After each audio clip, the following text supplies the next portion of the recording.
What's up, everybody? It's JT Sports Master Guys with another video. This video, I'm here with my Atlanta Falcons versus the New York Jets. Week 2 NFL preseason preview for 2019. Before I begin, make sure to like the video and subscribe to the channel below NFL videos and NFL content daily. So, the Atlanta Falcons are coming off of a high-scoring loss versus the Miami Dolphins. They lost 27 to 34, and New York Jets are coming off of a loss versus the New York Giants. So both of these teams are coming off losses. And both of the offenses look pretty impressive, but the defenses were kind of a little bit of the story for both of those teams. So some things to watch for this game is the Atlanta Falcons offensive line.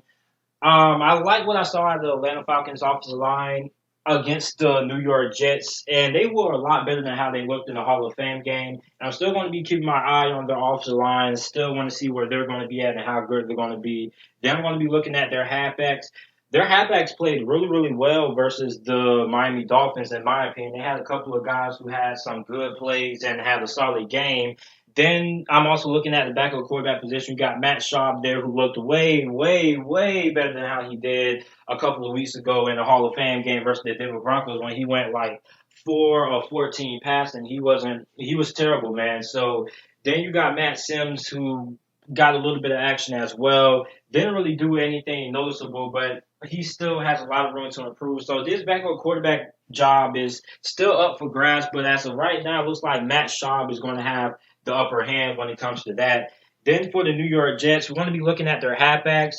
They still are very loaded at the halfback position. They're going to have to release a couple of guys when they get ready to trim down the roster to 53 guys. So it's still worth noting that we need to still look at the halfback position. And a couple of halfbacks had some very decent performances as well for that New York Jets offense. Then the New York Jets secondary. Their secondary, I don't know what it was. I don't know if they didn't play a lot of starters and things like that. But I mean, it seems like every quarterback that entered the game for the New York Giants ended up carving up this Jets secondary. So that's has to be a little bit of a concern. I mean, Daniel Jones did damage. You had Kyle Dewetta who did damage. So it seems like every quarterback that came in for the New York Giants was able to have success passing on this New York Jets secondary. So that's something that I'm going to be keeping my eye on in this game versus the Atlanta Falcons in this preseason matchup. So some players to watch for this game on the Atlanta Falcons side. I'm looking at the quarterback position. You got Matt Schaub, you got Matt Sims. Matt Sims didn't look terrible, but he didn't really look impressive to me. So I'm still looking to see what he brings to that quarterback position. Former quarterback for the Atlanta Legends back when AAF was still alive. Then you got Matt Schaub. Like I said earlier, Matt Schaub looked way, way better than how he did a couple of weeks back when he was playing against the Denver Broncos in the Hall of Fame game. And a big reason for that is because the offensive line played a lot better, and the offensive line is still going to be my main focus because I want to see if they're going to be able to keep up the consistency, and also because of I think this is going to be a pretty solid group, so I still am going to be keeping my eyes on this Atlanta Falcons offensive line. Then at the halfback position, you got Quadre Allison and you got Brian Hill. Both of those guys were pretty good. Brian Hill had 8 carries, 23 yards rushing, and a touchdown. And Brian Hill also had a very good game versus the Denver Broncos as well. So he's putting together a pretty good stretch of games this preseason, making a case for why he should end up making this 53-man roster. And Quadre Allison, this guy had 8 carries for 41 yards. He was the leader rusher on the night, was averaging 5.1 yards per carry, and had 1 touchdown as well. So both these running backs were pretty solid, and they're both making a good case for why they should end up making a roster, especially Brian Hill. He has had 2 good games back to back, and this is what you want out of players in a preseason. You want players who are able to be consistent. You want reliable players who you know you can insert in a certain spot and they can end up and perform for you. And that's what preseason is about, finding consistency and also finding depth there for guys who are trying to make a name for themselves or trying to make a roster at least. And then at the wide receiver position, you got Zacchaeus. He, once again, had a very good game. He had 2 receptions for 35 yards, and he had 17.5 yards per reception. So I thought he was pretty good. He also had a pretty good NFL Hall of Fame game as well. He caught a couple of balls in that game as well. So Zacchaeus is really, really impressing me. And another guy, Christian Blake. Now, Christian Blake didn't really have an outstanding game like how he did in the Hall of Fame game, but he put up some solid numbers. It was 3 receptions for 19 yards, and he was targeted a couple of times as well. So both of those guys are really impressing me. And also, Khalil Lewis, this guy was the leading receiver and receiving yards for that night. He had 2 receptions for 43 receiving yards and averaged 21.5 yards per catch. So these guys are pretty. This wide receiving group is looking really, really deep. Atlanta has a lot of depth at that wide receiver position, especially Zacchaeus, man. Zacchaeus, a lot of people are really sleeping on Zacchaeus.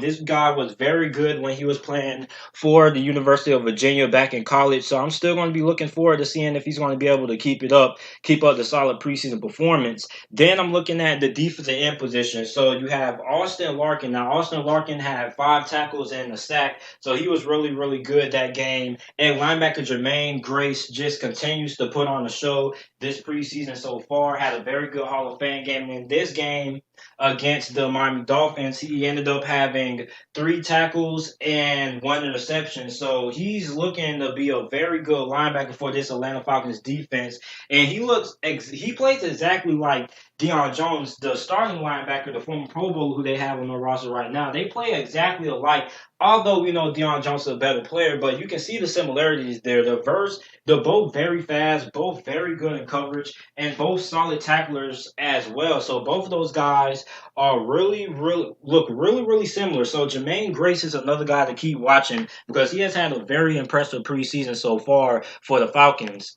Now looking at the players to watch for the New York Jets. Now, it's not really a lot of players to watch in this matchup for the New York Jets that I'm really looking at. Besides, I'm just going to be looking at the whole entire secondary. But I want to continue to look at Luke Falk. Luke Falk is going to be interesting to see if he can end up making the roster for the Jets, end up being their backup quarterback, because there's a guy who has been on a couple of teams and he hasn't even been in the NFL that long. So this is a guy who's still trying to make an NFL roster, and I think he has a lot of potential. And I'm eager to see what he does in his next coming game that they play against this Falcons team, because this guy he had a pretty solid game. He was 9 for 11, 69 passing yards, and had 1 touchdown. So, I mean, he can end up making the case to be that backup or that third string quarterback that ends up getting put on the practice squad, because Davis Webb stunk it up. I'm just be honest. Davis Webb stunk it up. He was 2 of 7, 11 passing yards, and had 2 touchdowns. So Luke Falk is looking to make a case to make this roster. He looked very impressive. He looked way better than how he did in his prior preseason last year. So I'm really looking forward to seeing Luke Falk play some more. Hopefully he gets some more action with Davis Webb stinking up the joint. So with Luke Falk probably going to end up being a third string quarterback, we should see a lot more out of Luke Falk this upcoming game versus the Falcons. Now, I'm looking at the halfback position. Now, halfback position wasn't really that impressive to me.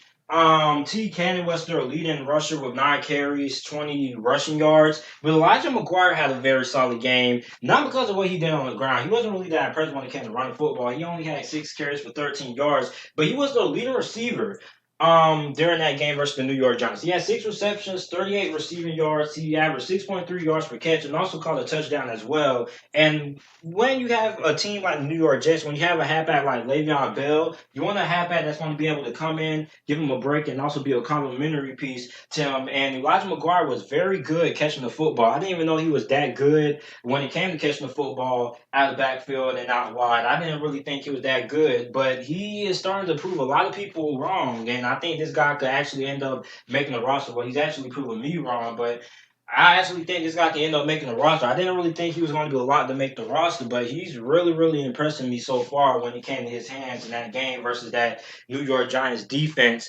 Then I'm looking at T. Cannon. Now, Trenton Cannon was their leading rusher. He had 9 carries, 20 rushing yards as well. Now, he also had 3 receptions for 17 receiving yards as well. So he's another guy who I'm going to be looking forward to watching in this preseason matchup versus this this Atlanta Falcons team. Then I'm looking at cornerback Karan Brown. Now, Karan Brown was their leading tackler. He had 5 tackles, and he was pretty solid in coverage as well. So this whole entire New York Jets secondary needs to play a lot better in this game versus the Atlanta Falcons, because every quarterback that entered the game for the New York Giants absolutely shredded them through the air. And I think there's no excuse for why that should be happening, especially with a secondary as talented as them. So I mean, I don't know who is starting. I don't even know. I know Jamal Adams. I don't think he played, but I know that they need to find some guys back there in that secondary that can actually defend against the pass. Because if not, then they need to release a couple of guys and get some more guys off the street to improve that secondary depth. Because that game against the New York Giants was not pretty. It was like three quarterbacks that came in there and had over 100 yards passing and looked very, very accurate in that game. So this is it for my Atlanta Falcons versus the New York Jets 2019 Week 2 preseason preview. Let me know what you guys think about it down in the comment section down below. Make sure to like the video and subscribe to the channel for more NFL videos and content. And thanks for watching.